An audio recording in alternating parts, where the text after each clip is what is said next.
Welcome to SSI Meetup. Today I have the pleasure to welcome Milton Berman. He's the CTO of DIDI, which is an Argentinian project that is being led by the Bitcoin Foundation Argentina. I'm very fond of this project because the Bitcoin Foundation Argentina is part of the Interamerican Blockchain Alliance, where they try to promote open blockchain ecosystems. And as one of the big projects that they have DIDI, which is trying to build an SSI ecosystem on top of public blockchains. And that's something that Milton, that I've met a couple of times already in the last couple of months, will tell us a little bit more about today. We're just going to quickly jump to the next slide to review what SSI is about, what SSI Meetup is about. Basically, what we're trying to do is to empower global communities to be able to create their own local community. So anyone can use all the material you use. Doesn't matter if you're a company, a person sitting anywhere in the world, or if you want to create your meetup, or if you want to start your company, you can use our material. The only thing you have to do is to credit back the person sharing the material. In the case today, it is Milton and the Bitcoin Foundation Argentina, and SSI Meetup as a platform where this is being published. So that's the only thing you have to do, and then you can reuse this material. Yesterday, a person that I'm very fond of that used to work for Learning Machine, she used some of our slides already and made that public, and that's really the objective we have with all the material we publish, is that you can reuse it, and the more you use it, the better, because then we're fulfilling our purpose here at SSI Meetup. During the presentation, feel free to make any questions. Just use the tool to make questions, and also please take advantage of talking to or asking questions to Milton, because Argentina is one of the top 5 places in the world in the blockchain community. It's a very active place. They have a lot of talent, and a lot of people from San Francisco and other places of the world go to Argentina to learn about how to implement things on the field in reality. And they have plenty of cool projects like Zeppelin and RSK and many other things. And DIDI is one of those projects. So without any further comments, Milton, thank you so much for joining us today, and welcome to SSI Meetup. And we look very much forward to your presentation and to learn from you. Well, thank you, Alex. Hello, everyone. So thank you, Alex and SSI Meetup, for inviting me to tell more about our project, DIDI. It's a pleasure to be here today. So I will be talking about our project, that is DIDI, Digital Identity for Inclusion. It is a project that is executed by Bitcoin Argentina NGO. That is, for the past 6 years, this NGO is promoting the technological potential represented by blockchain and Bitcoin, and are also building an ecosystem and education about it. And it has been doing it for the past 6 years in Argentina and also in Latin America. We have projects such as La Bitcoineta and this DIDI project. And this project is supported and mainly funded by IDB Lab. And also we have the support and funding of Accenture and RSK. So here I will talk, I start talking about the project and the context of the places to where we are working with.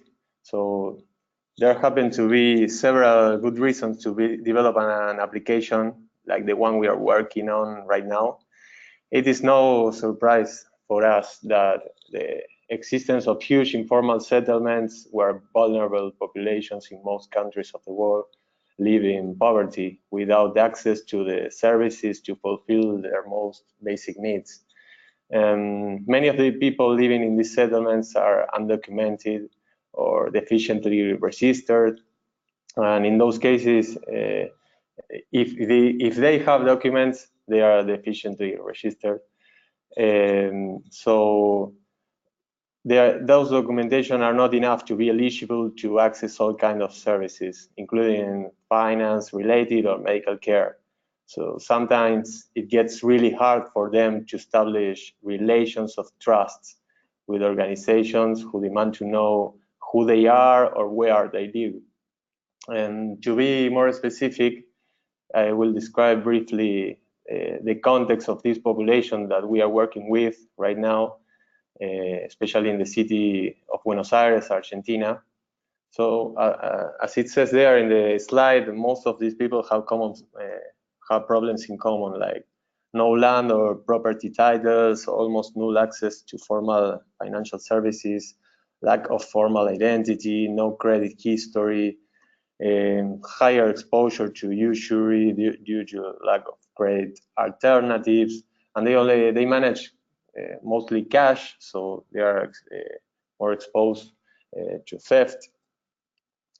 Particularly in Argentina, there are more than 4,000 settlements like these ones, where there live more than 1 million people there. And especially, I will talk about this type of settlement.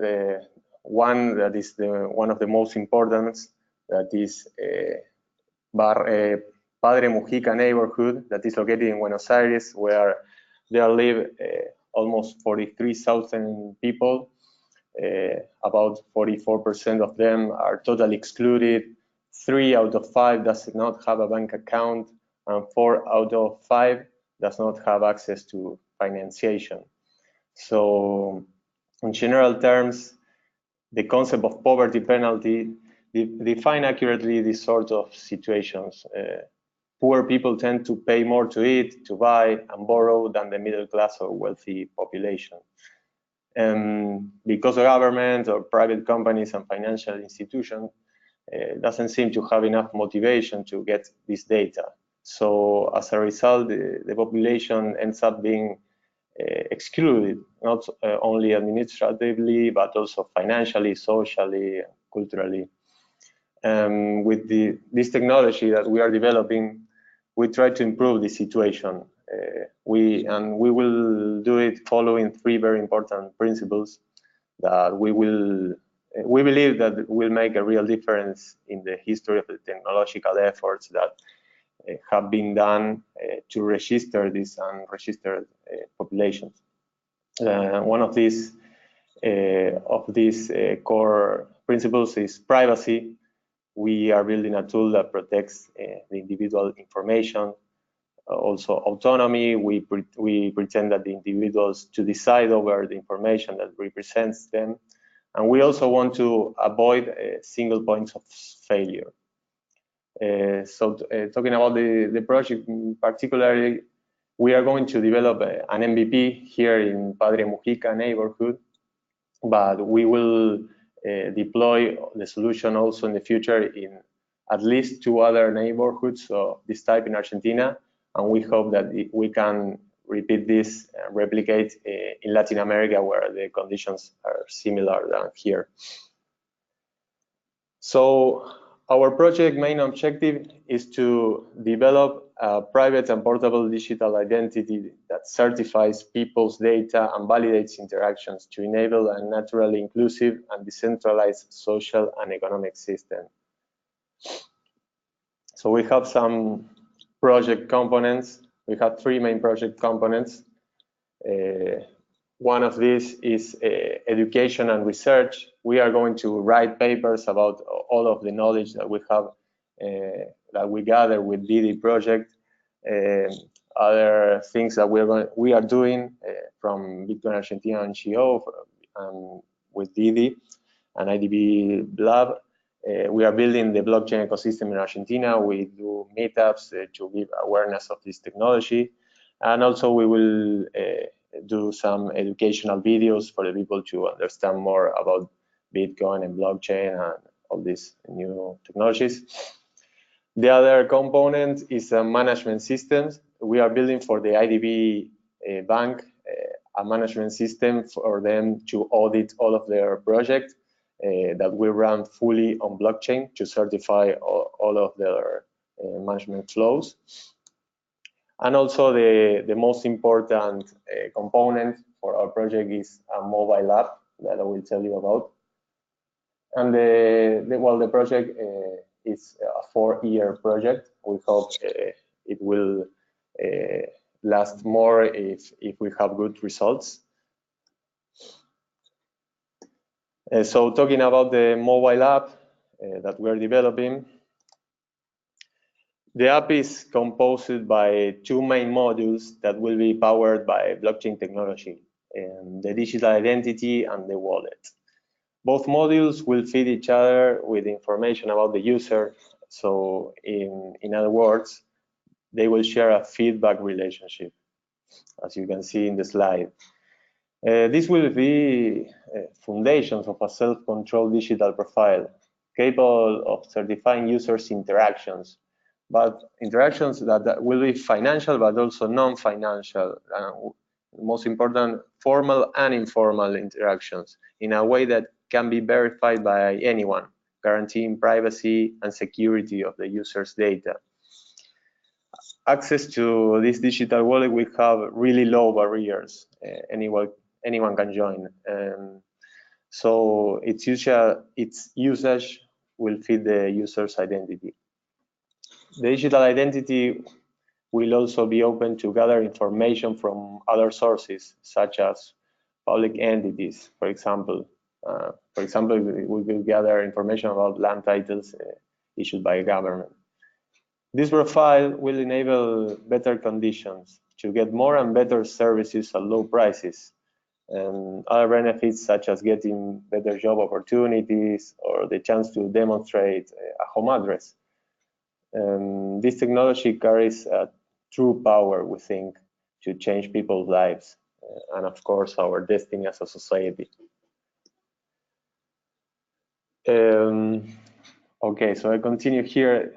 This digital identity I am talking about will be populated by credentials. These credentials will represent interactions that the ID owner will have, not only with different entities such as banks, governments, or private or public institutions, but also, here is something important, with any individual, your neighbor, your client, your family, or anyone that interacts with you. The only restriction to access to this platform will be to have a smartphone. For example, a credential could be issued by the government to state that I own land, for a land title, or by a bank to recognize that I have no debts, or by a university to declare that they have graduated in some career. But also it could be my neighbor's statement saying that, okay, I have returned your toaster. Or even more interesting for our users or for the community we are targeting, it could be an assertion that they have participated in an informal communal savings round that usually is known here as La Ronda. I have paid all my duties. Or also a credential could be issued as well to indicate I was committed to save some money with a particular objective and that I was successful at it. And something interesting to mention is that here are three main actors.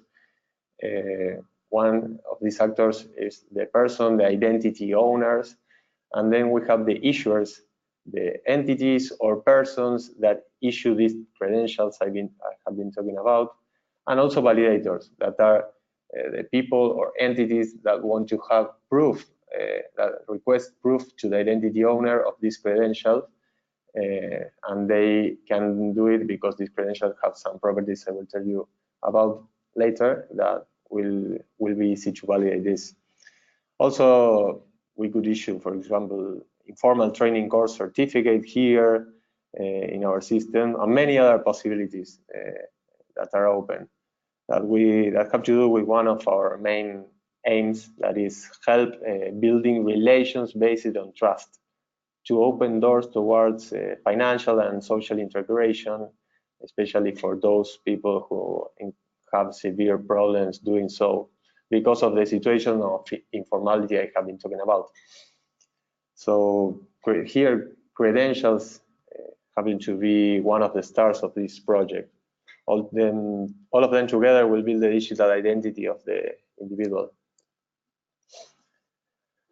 So we have defined 6 core values of the identity for DIDI's platform, for this digital identity I'm talking about, that are decentralized, The data will not remain in centralized storage silos, and the identity will be persistent through time and independent of any organization, public or private. And opposed to what happens nowadays, where these entities own our data and can do whatever they want with it, as it is written in their terms and conditions. So we don't want to be like that. And it will be open. Also portable.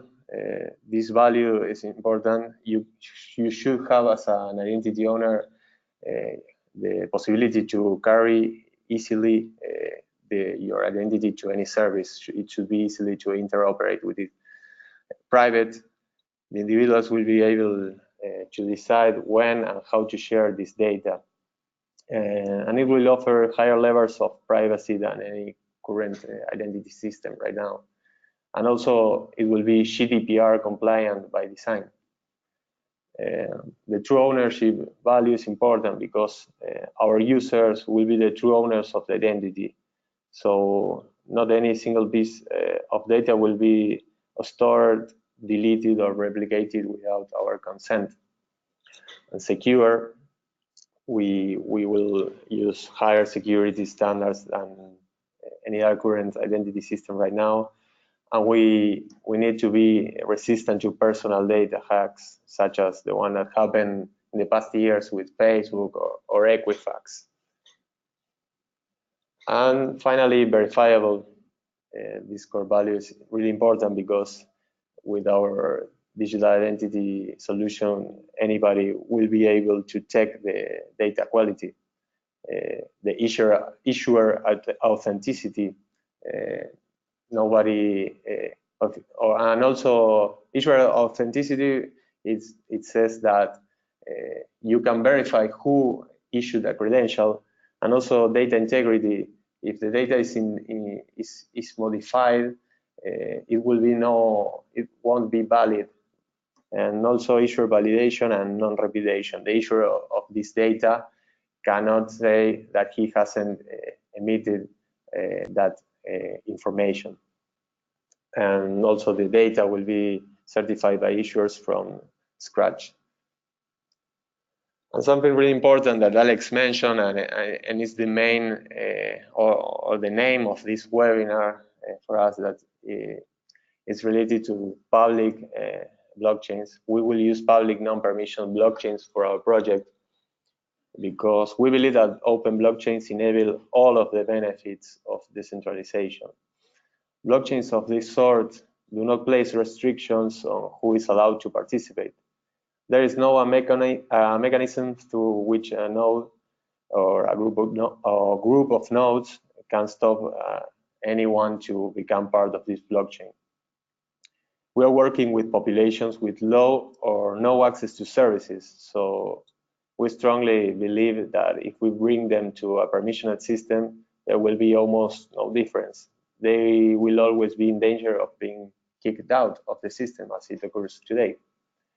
In addition, we want the information to go not only from top to bottom as usual, where the institutions generate the information, but we also want it to go from bottom to top. So in other words, the people with their informal interactions generating relevant, verifiable, and trustful information that will also be valuable for the parties involved. We think that this will enable more complete information than before. And using this public non-permission blockchain, open blockchains, we think that this will lower the barriers for the people to use this platform, but not only to the people, but also for institutions. The institutions or entities that want to use our platform will only have to be compatible with DIDI's technology to become part of it and start interacting with the platform. So we think that this openness is key for the growth of our project. Regarding the technology, all of what we are building, of what we are developing, is open source. Anyone can use it, reuse it, verify it, or replicate it. This is a core value for us. We will, as I said, we will be using open blockchains such as RSK or Ethereum. We want to use blockchains that are compatible with EVM machine. We think that the Solidity developers is the biggest and best community of smart contract developers nowadays. So we want to be compatible with it at start. But we are blockchain agnostic. So in the future, we could add other blockchains that can interact with us. And also other EVM compatible.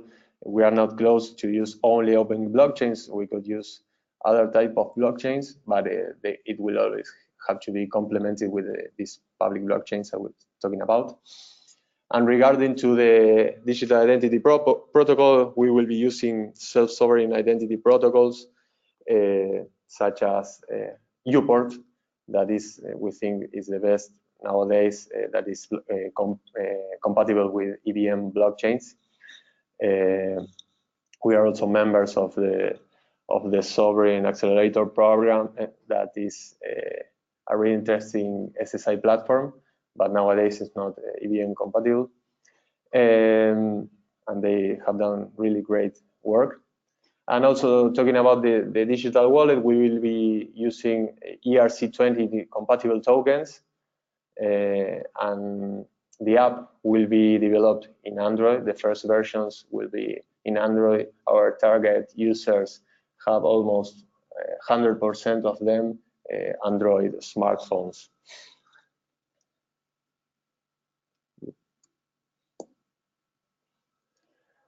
Getting deeper in SSI or self-sovereign identity, this is briefly our data model, where the credential, as I said, is the main data that will be, in which our digital identity will be developed. This credential, as I told, has three core components. That is, one of them is the issuer, the one who issues or emits the credential. Then is the credential content, and also their component is the credential owner or the identity owner to whom it was issued. Credentials, as I said, have many possible examples. For example, a driver's license that was issued by a government that says I have a valid driver license, or maybe that for a club that says that I'm actively paying a membership of a club, or even it could be issued by me.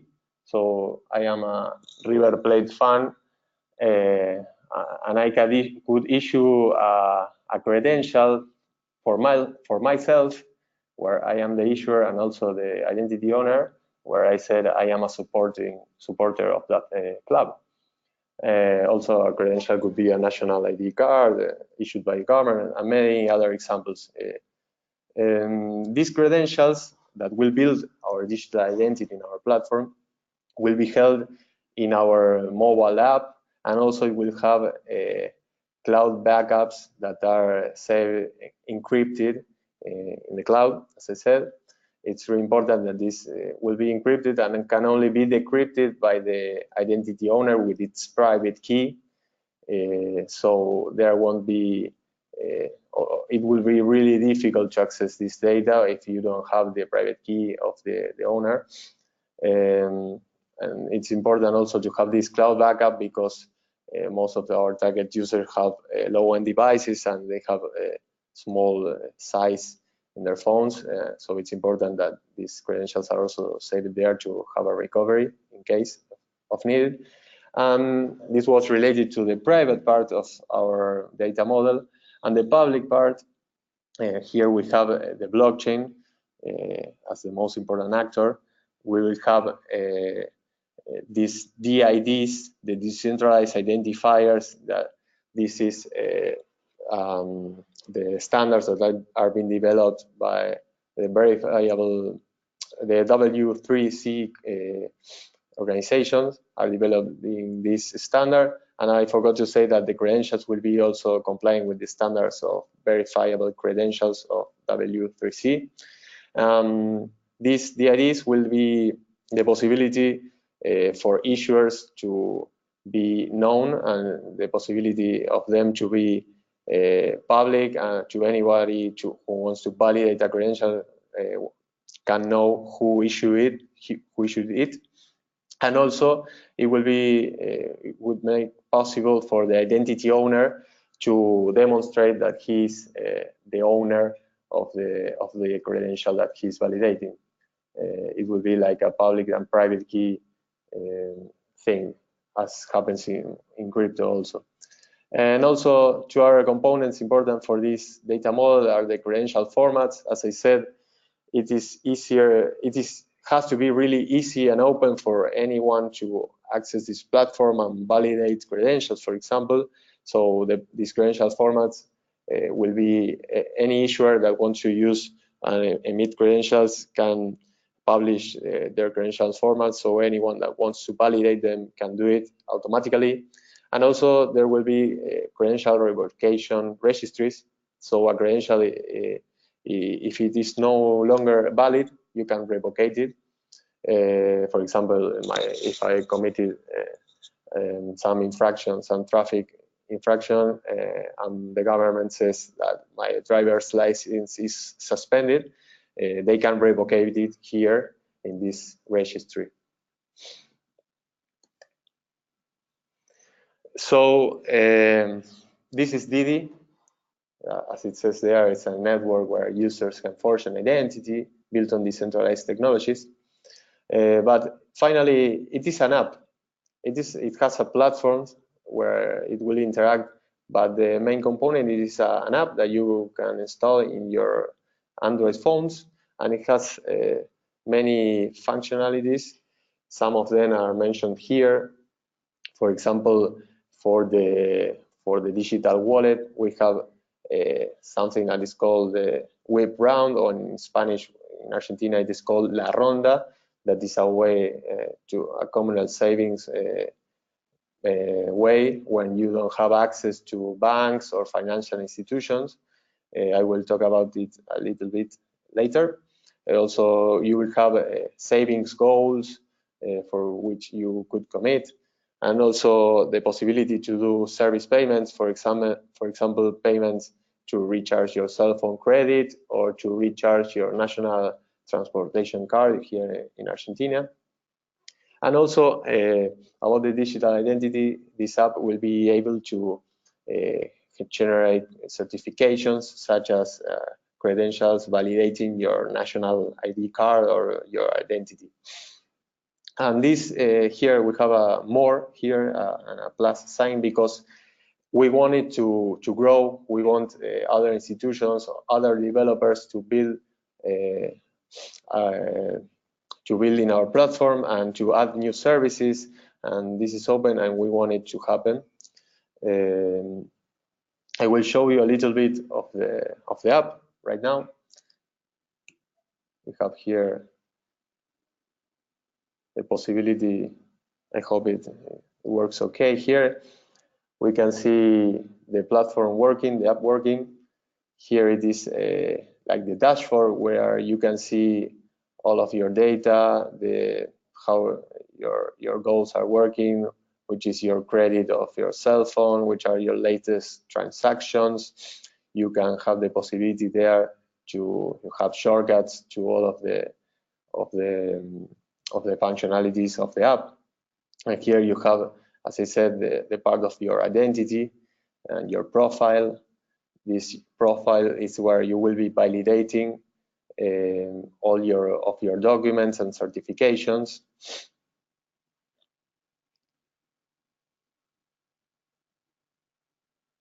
Also, I will show you a little bit of the Ronda here. Sorry for the...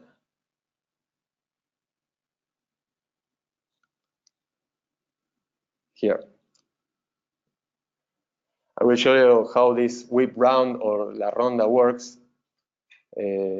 If you want to use the Ronda here, you will have a tutorial to know how to use it. Sorry, it is in Spanish here. You will have to put a name for this WIP round.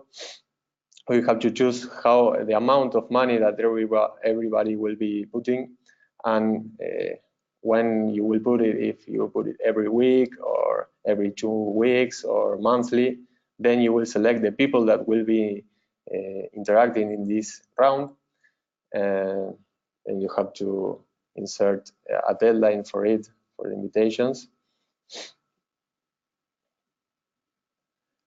And then you can start putting money there. So everybody will put this amount, for example, 1,000 pesos every 2 weeks. And every 2 weeks, there will be a person that will get all of the money. If there are 10 people, we get 10,000 pesos. And it could be like a lottery where you, every week, you get all the money. And it is like, it's interesting because in the communities we are targeting, they use it almost as a, if you get first the ronda money, it's like a loan you get or credit. And if you are the last one, it was like a savings. So we will be certificate all of these interactions in our platform to build this digital identity.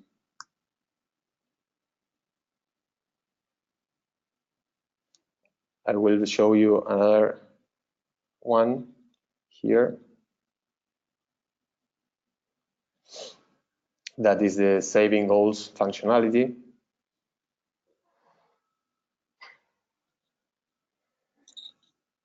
Here is also a tutorial. In this functionality, you will be setting a goal. If you maybe you want to go on vacations and you want to start saving money for that, and you will have to input all this information, and you say, well, okay, before that date, I have to have all this amount of money saved, and we will help that task with our app, and it will be running fully on blockchain. So it will be also certifications that you are, when you're committed to something, you can accomplish it, and it will be also in your digital identity forever with you, and you could share it with anyone, not only your partners, but also with, for example, banks. So this is how it works. It works in our app.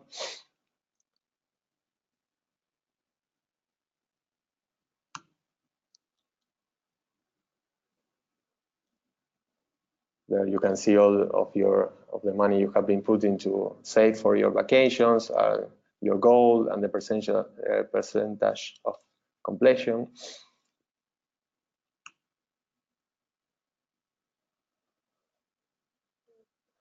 So, well, this was DIDI. Thank you very much, Alex, again. Thank you for the DIDI team. Thank you also especially for Liz and Ignacio that helped me a lot with this presentation. So, well, if you have any questions, I am here. Thank you, Alex. Yeah, I have a number of questions. First one is, I mean, like the mock-ups and the presentation looks really beautiful. When is all the stuff going live? I mean, when do you plan to have like your first proof of concept, or when do you go into production with this whole thing? It's a great question, great first question, and we intended to have our first proof of concept working in about 4 to 5 months. We will be testing the solution in about that period of time in Barrio Padre Mujica. Okay, so when you say like 4 or 5 months, I mean, it's the 23rd of May today, so we should expect it by October this year? Yes, we hope 2019? so. You're putting us a deadline, Alex. That's great. And it will be stored on blockchain and in the website of the SSI meetup. But yes, yes. Okay. No, that's good to know. And I mean, like differently to other SSI projects. I mean, you guys, you're combining money saving or digital cryptocurrency saving as part of SSI. Why are you doing that, and why is this relevant in this context? Well, we think that, as I mentioned at the start, this project was conceived thinking about these problems that this kind of population have. And these are populations that really don't have the chance to show how trustful they are, and when they get out of their settlement, they are not recognized by anyone if they want to get better services. So we thought that using blockchain, you won't need about this. You won't need these intermediaries such as banks or public government institutions to represent you or to tell if you can get a credit or to get better services at low prices. You can only use technology and cryptography and blockchain to do that. So we thought that was a great use case to help the people here. And well, you have to build your digital identity. So this should fit your digital identity, and we will start with these financial interactions to build your identity to help solve that problem. So that's the main reason. Yeah, but what kind of money can you hold in your wallet then? I mean, because I remember you talking about crypto pesos, or is it Bitcoin, or what is it that you're holding in your wallet? Ah, yeah, great. I have not talked much about it in this presentation because, well, it was focused mainly on the SSI part, but I will talk about it right now. And we will have a stable coin, coin that will be backed one-to-one with pesos. The people will be entering their cash money that they usually manage with extra banking networks. They will put the money there, and they will get in return crypto pesos that will be issued in blockchain by a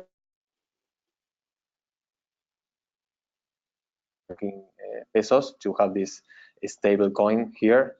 It's like in the past the money, the dollars were backed by gold. Well, we want to use this platform. We don't know if it will be the best way to do this, but we know it will be a good way for the people to start interacting with digital money. Nowadays they don't have the chance, and also with blockchain. Doing it this way. In the future, we may be using other crypto, maybe also other type of digital currencies, but nowadays it will be this peso token, as we call it, with this stability. Great.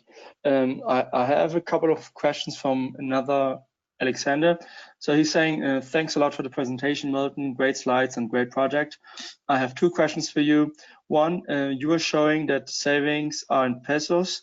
Does the app, we were just talking about that, does the app use real money, peso, or cryptocurrencies? And then two, if I understand correctly, the private key is stored on a mobile device. What if the person loses his or her mobile phone?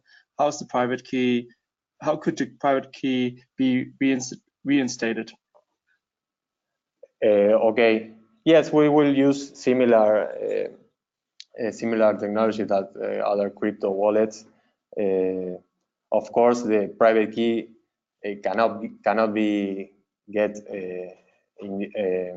if you get the phone. You could use the device, but you cannot get the private key.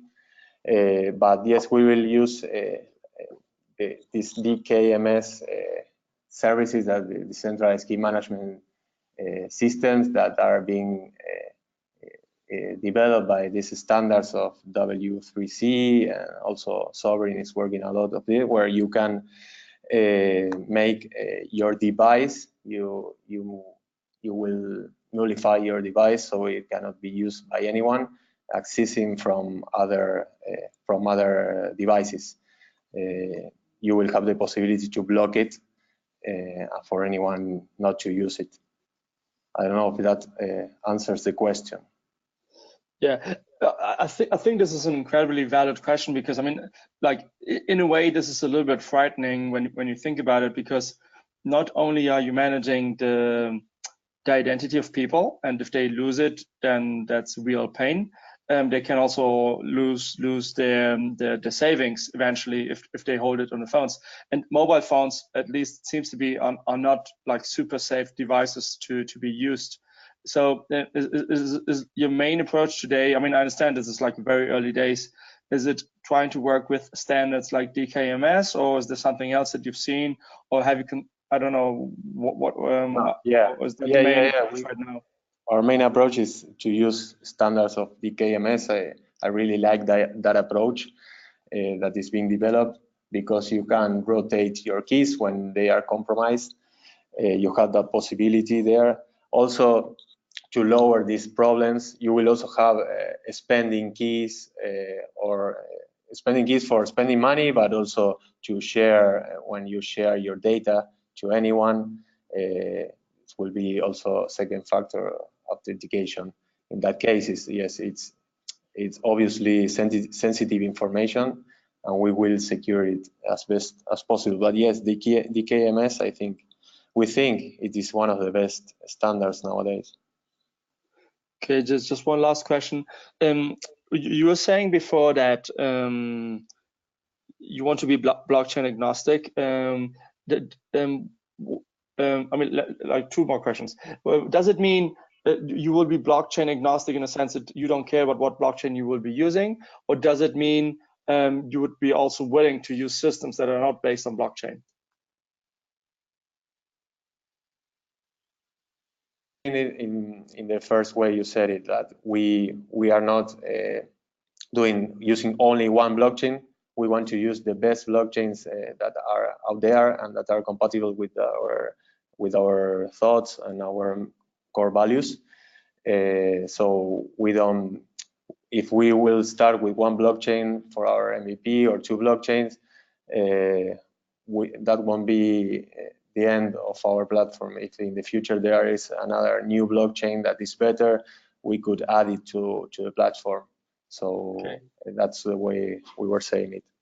But when you say using another blockchain, is it? I mean, if I understand it correctly, it is because you value decentralization as a core value of what you're doing, and you see blockchains as the main way to achieve that today. But what I'm trying to say is that imagine there's something else in the future that is not based on a blockchain, but achieves that decentralization value for you.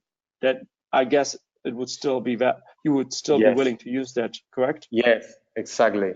Yes, we will still willing to use it. We don't think that we should only use blockchain. For example, these SSI protocols use blockchain for a part of it, but mainly this credential system, these credentials are not stored on blockchain and doesn't have nothing to do there.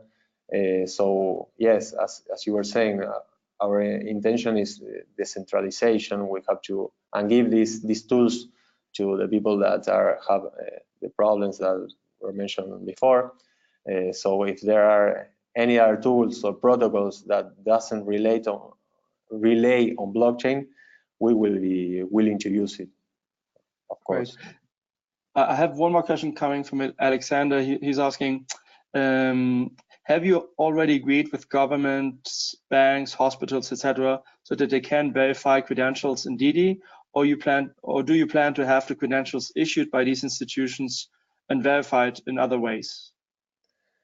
Well, we are talking, as we are Bitcoin Argentina NGO, we have many talks with banks and also with governments. We want them to be in our project.